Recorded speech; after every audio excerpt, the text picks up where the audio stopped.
ॐ श्री परमात्मने नमः। अथ द्वितीयोऽध्यायः।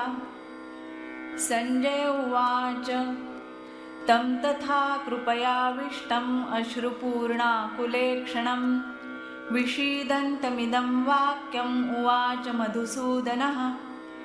श्रीभगवानुवाच कुतस्त्वाकश्मलमिदं विषमे समुपस्थितम् अनार्यजुष्टमस्वर्ग्यम् अकीर्तिकरमर्जुन।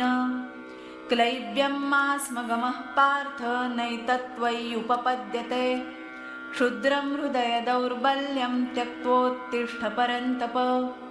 अर्जुन उवाच कथं भीष्ममहं सङ्ख्ये द्रोणं च मधुसूदन। इषुभिः प्रतियोत्स्यामि पूजार्हा वरिसूदन। गुरून् हत्वा हि महानुभावान् श्रेयो भोक्तुं भैक्षमपीह लोके। हत्वार्थकामास्तु गुरूनिहैव भुञ्जीय भोगान् रुधिरप्रदिग्धान्। न चैतद्विद्मः कतरन्नो गरीयो यद्वा जयेम यदि वा नो जयेयुः। यानेव हत्वा न जिजीविषामः तेव स्थिताः प्रमुखे धार्तराष्ट्राः। कार्पण्यदोषोपहतः स्वभावः पृच्छामि त्वां धर्मसम्मूढचेताः।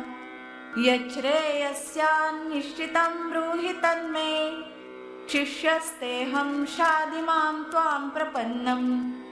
न हि प्रपश्यामि ममापनुद्यात् यच्छोकमुच्छोषणमिन्द्रियाणाम्।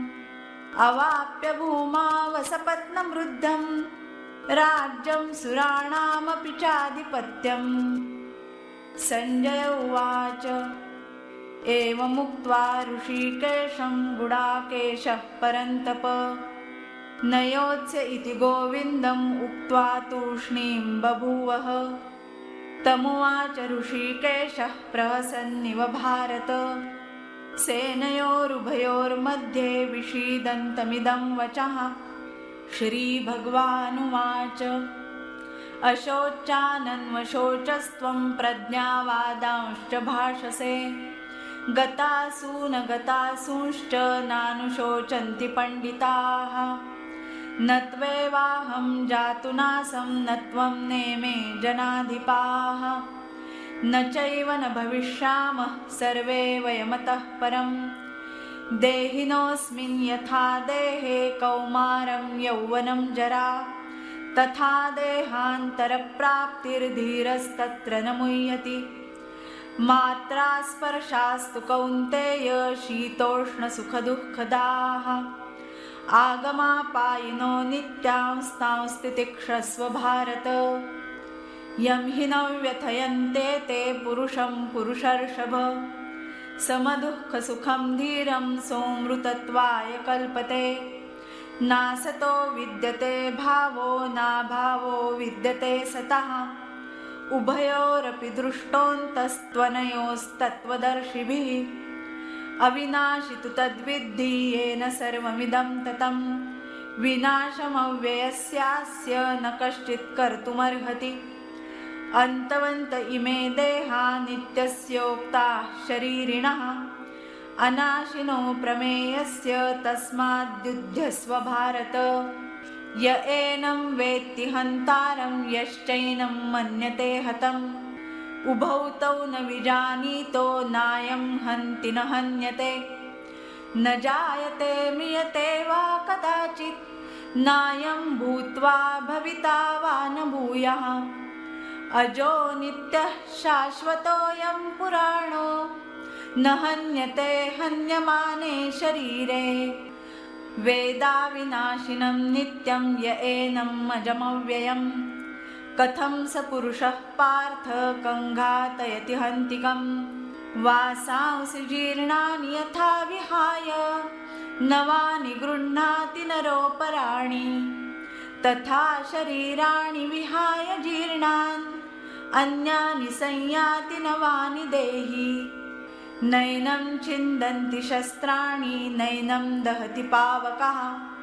न चैनं क्लेदयन्त्यापो न शोषयति मारुतः अच्छेद्योऽयमदाह्योऽयम् अक्लेद्यो शोष्य एव च नित्यः सर्वगतस्थाणुरचलोऽयं सनातनः अव्यक्तोऽयमचिन्त्योऽयम् अविकार्योऽयमुच्यते तस्मादेवं विदित्वैनं नानुशोचितुमर्हसि अथ चैनं नित्यजातं नित्यं वा मन्यसे मृतं तथापि त्वं महाबाहो नैवं शोचितुमर्हसि जातस्य हि ध्रुवो मृत्युर्ध्रुवं जन्म मृतस्य च तस्मादपरिहार्येऽर्थे न त्वं शोचितुमर्हसि अव्यक्तादीनि भूतानि व्यक्तमध्यानि भारत अव्यक्तनिधनान्येव तत्र का परिदेवना आश्चर्यवत् पश्यति कश्चिदेनम्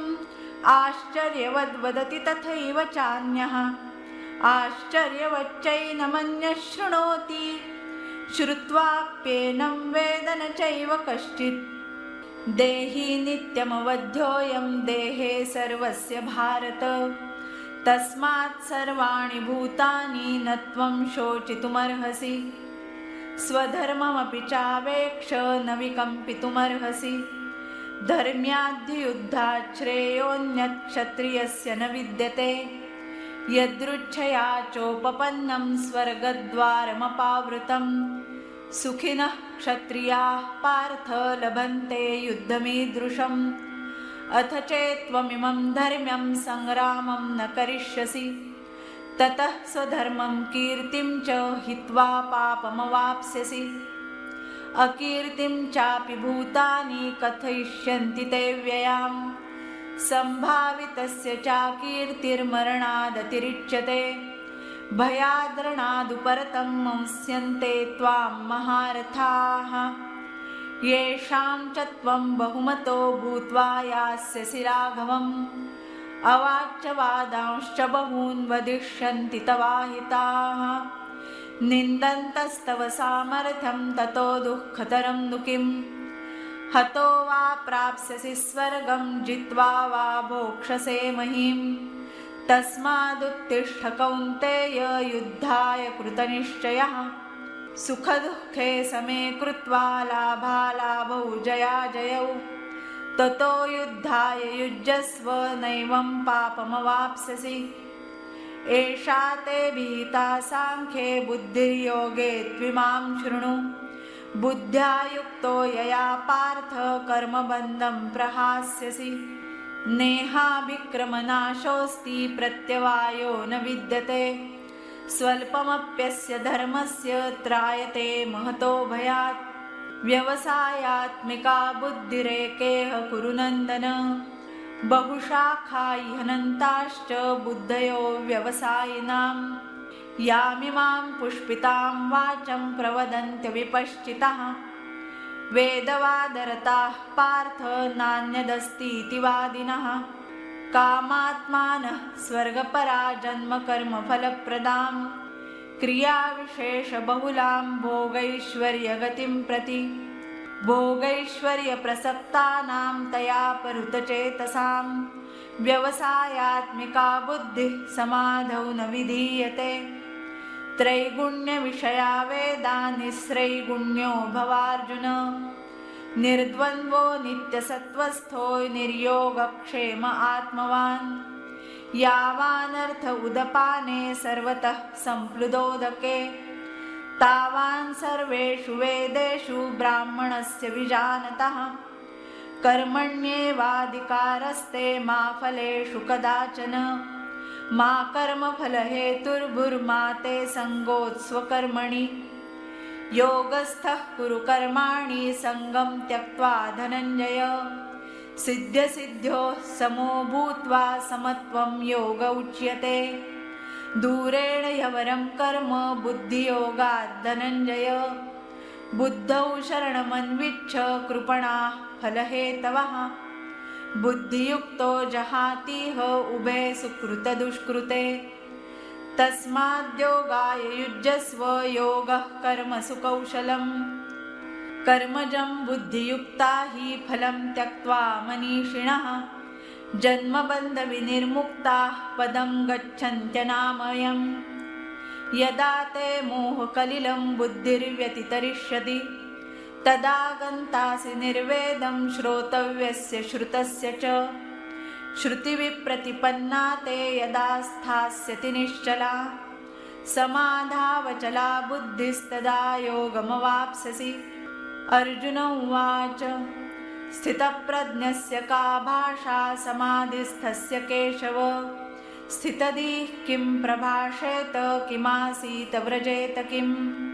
श्रीभगवानुवाच प्रजहाति यदा कामान् सर्वान् पार्थमनोगतान् आत्मन्येवात्मना तुष्टः स्थितप्रज्ञस्तदोच्यते।